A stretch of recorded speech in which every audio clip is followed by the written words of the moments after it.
business as usual is no longer an option. Doing good PR and doing nothing about it is no longer an option. You actually have to do stuff. We have looked at climate and environment as a second entity, but now no business can survive or move forward without focusing on climate and environmental concerns. The most education around ESG and sustainability exists, but it exists in silos. It is an area where all of us need to really come together, and that requires more structuring on the syllabus side and how we are structured in terms of multidisciplinarity within the education. How many times have you said, oh, why are we talking only about problems? Where are solutions? If you are one of them, this podcast is for you.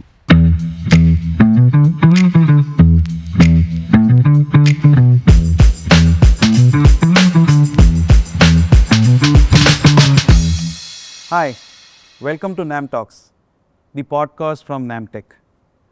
We are here today for an interesting podcast which talks about sustainability.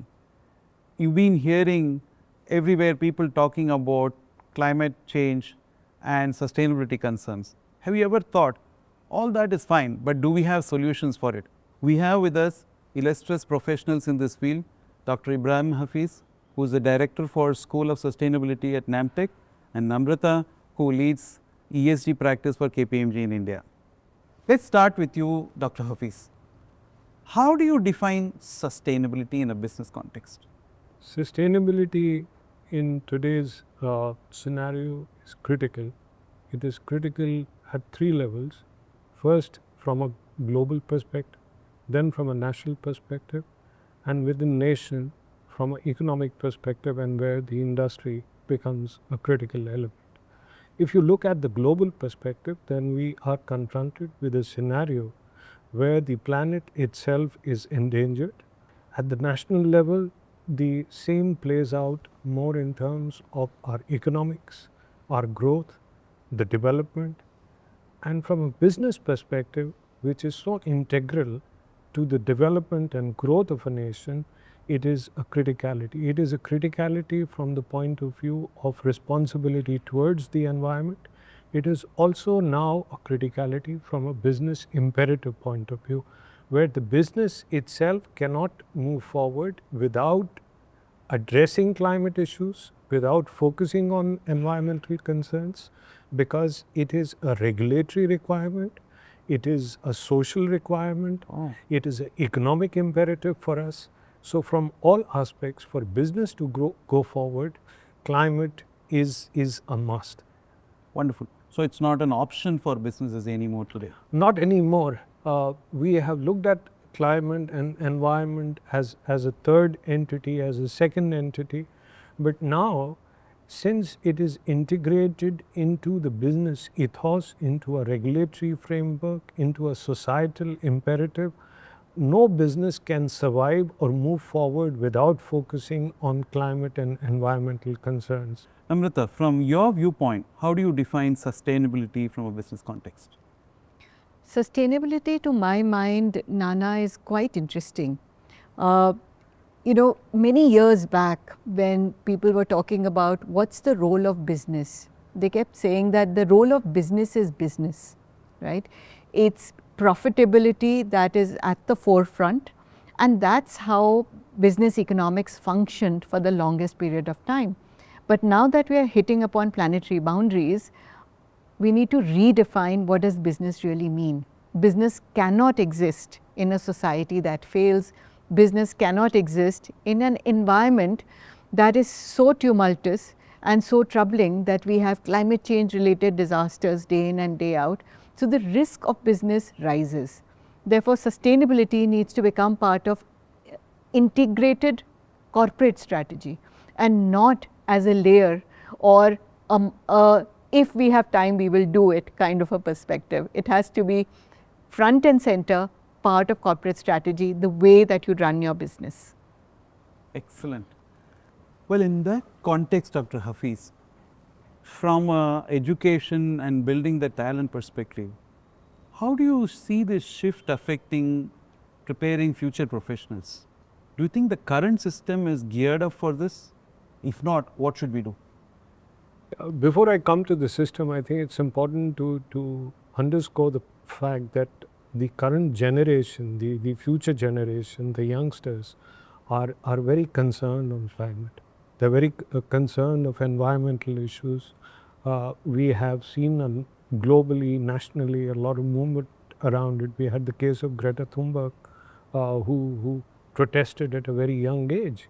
So students are not only concerned from a career perspective, they are first concerned from the environment that they are in, the cities that they live in. They are seeing day in and day out the kind of problems that they are facing in commuting, in daily existence, in terms of dealing with the day-to-day exigencies of life.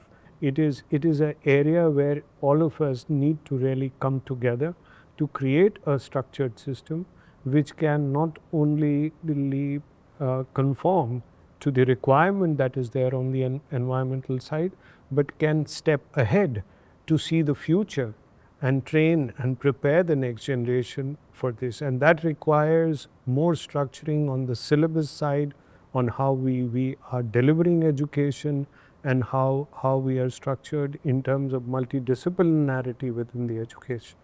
Interesting, thank you. Namrata, you work with corporates on a daily basis.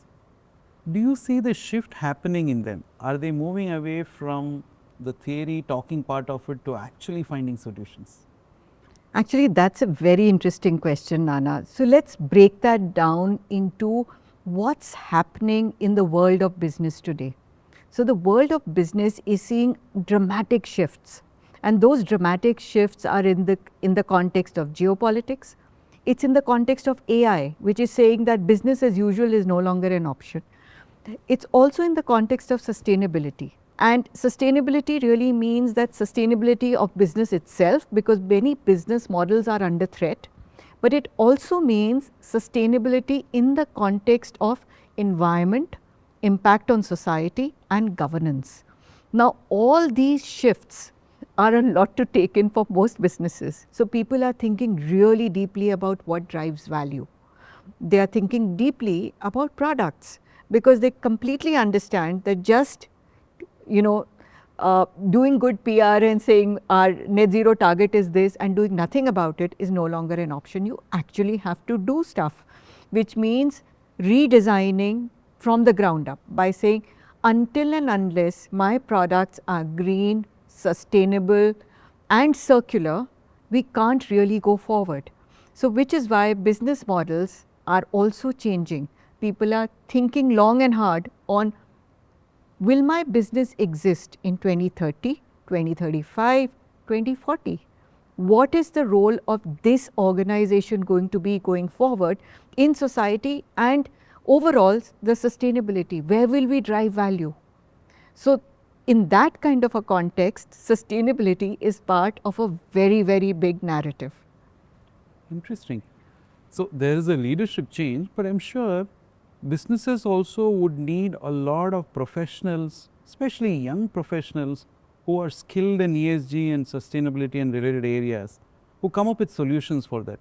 What is your experience in terms of finding these professionals in corporates today? It's quite a challenge, honestly, Nana, that most education around ESG and sustainability exists, but it exists in silos. The reality is that everything needs to work together. The report cannot exist in isolation of actually ground level impact. At the same time, we also need people and processes and new technologies to blend it together. So a holistic learning system that talks about redesigning the world around us from the ground up in the context of sustainability is what is really needed. Okay, Dr. Hafeez, you have long experience in education as a sector. Where do you see sustainability related talent shortages in education sector, both in terms of courses available and in terms of people? The gaps are huge. The gaps are all across. And one of the most critical elements is that we don't have a systems thinking approach in the education sector. We have had very siloed kind of education. We've had, of course, traditionally, conventionally, we have electrical, chemical, environmental. We've had liberal arts. We've had So now is a scenario where everything needs to come together. If we have to think for ourselves, for society as a whole, for planet as a whole, then cross-disciplinarity is the way forward. And sustainability is fundamental in elements where you need to bring in different disciplines. You need to bring in different perspectives. You would need an ecosystem approach. You need a systems thinking approach. So what is really required is institutions which are A, geared towards that, B, you require curricula which respond to this challenge, and the curricula, as I said, have traditionally and conventionally been very sectoral, very insulated in that sense. But now a lot of thinking is changing around that and needs to change. Fortunately, the new education policy itself provides us a sort of a canvas and a framework to go in that direction. And we at NAMTECH are extremely sensitive to this need. So our focus is more holistic. Our focus is multidisciplinary. Our focus is to have a systems thinking approach. Our focus is to say that sustainability is not merely a pillar or a singular element. Sustainability has to be all across. So whatever programs that you initiate, sustainability needs to be the base, the raison d'etre of those programs, needs to be an integral element of those programs. And that is the only way to go forward, to meet the climate perspective, to meet the industry needs in this area, and to have a more holistic approach and thinking. So is sustainability part of all courses that you offer in NAMTECH? All courses in NAMTECH have fundamentals of sustainability woven into it, be it related to robotics, be it related to smart manufacturing, semiconductors. Some elements or key elements of sustainability are part of it. Other than that, we have a very dedicated course, a master's course, which you can specialize in. Even there, we want to follow more a platform approach where we bring in different elements, different entities together to take it forward. Interesting.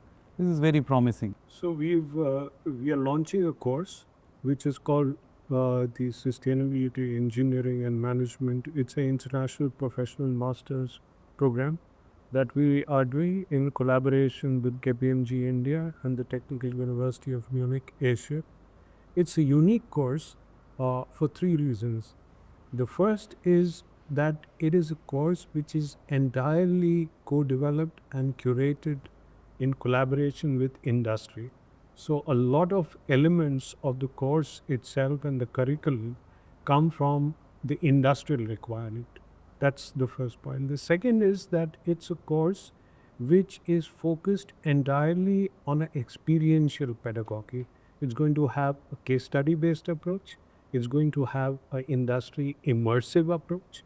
We are already talking to the industries, so as soon as the students come in, they would be aligned to an industry, and that is the approach to follow in general. I think if you really want to embed sustainability in the education system, it has to come from a solution focused approach, and a solution focused approach can also only come through if you directly are linked to the industry, and the industries are providing you their concerns, their solutions, and the students and the faculty are collectively working on it.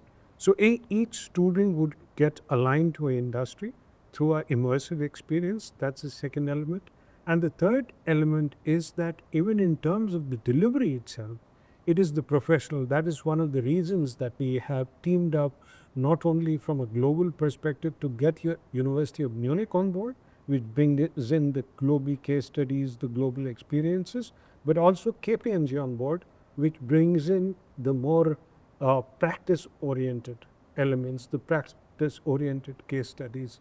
So it makes the individual ready to go into the industry fully prepared, already working on the concerns, already solving some of the solutions, directly connected to different multidisciplinary elements of sustainability, And it is for this reason we focus on 3 critical pillars. We focus on ESG and look at all elements of ESG.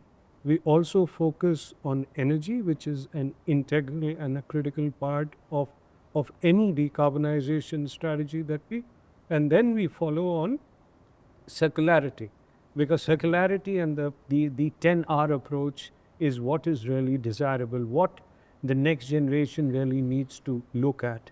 And from an India perspective, we don't just limit it to that, we go onto a sustainable infrastructure. And the last point that I want to make is that from an India perspective, this is a course which is not picking up just the global elements or the global pathways of sustainability. It is also very rooted in our ethics, in our values. And our ethics and values are so integral to sustainability. It is not a concept. We use this more as a jargon, but I think we are in a position to lead the world, to show the world from our perspective that how our culture value, whether it is water conservation, which is resource conservation, the respect for nature, all that is so integral to us, and this course is sort of standing on that. And we feel that this would be a unique course, not only from a career perspective, but from the perspective of building a cadre of these conscious technologists. This is extremely interesting, and I'm sure, thank you so much for all your time, your wisdom, and also the way you brought out your experience, and Dr. Hafeez for actually coming up with a solution for the issues that we have with respect to manpower shortage and sustainability.